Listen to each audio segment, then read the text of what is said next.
اعوذ باللہ من الشیطان الرجیم بسم اللہ الرحمن الرحیم اللہم صلی علی محمد و آل محمد۔ عبداللہ بن ابراہیم غفاری فرماتے ہیں کہ مجھ پہ بہت قرضہ ہو چکا تھا اور میں قرض چکانے کی وجہ سے پریشان تھا۔ ایک دن تو ایسے ہوا کہ جس کا قرضہ میرے اوپر تھا اس نے مجھے بہت باتیں سنائی اور اس کی باتوں کی وجہ سے میں انتہائی پریشان ہوا، اور پھر میں پریشانی میں سوچنے لگا اور میں نے یہ سوچا کہ میں پریشانی اپنی جا کے امام رضا علیہ الصلوۃ والسلام کو بتاؤں گا، یقیناً وہ میری مدد فرمائیں گے۔ یہ کہتا ہے کہ میں فوراً مدینے کے لیے نکلا اور امام رضا علیہ الصلوۃ والسلام کی خدمت میں حاضر ہو گیا۔ جب میں گیا تو امام علیہ الصلوۃ والسلام کے سامنے دسترخوان بچھا ہوا تھا۔ پہلے تو امام رضا علیہ الصلوۃ والسلام نے مجھ سے فرمایا کہ بیٹھ جاؤ، اور ہم نے کھانا کھایا۔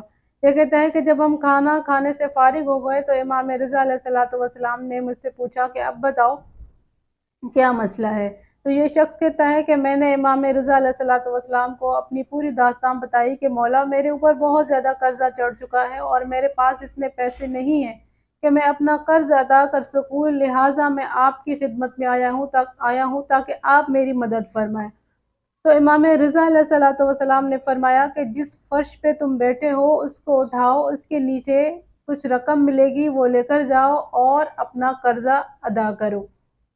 یہ شخص کہتا ہے کہ میں نے جیسے ہی دیکھا تو وہاں پہ 300 دینار مجھے ملے۔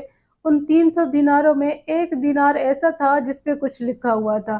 یہ شخص کہتا ہے کہ میں نے جب پڑھا تو اس دینار پہ لکھا ہوا تھا کہ اللہ کے سوا کوئی معبود نہیں ہے اور محمد صلی اللہ علیہ وآلہ وسلم اللہ کے رسول ہیں، اور یہ دینار علی اور اس کی خاندان کی طرف سے تمہارے لیے ہے۔ اس دینار کی دوسری طرف یہ لکھا ہوا تھا کہ ہم تم کو ہرگز نہیں بھولے، یہ دینار لے کر جاؤ، جتنا قرضہ ہے وہ قرضہ اتارو اور باقی جو رقم بچ جائے وہ اپنے خانوادے پہ، اپنے خاندان پہ خرچ کرو۔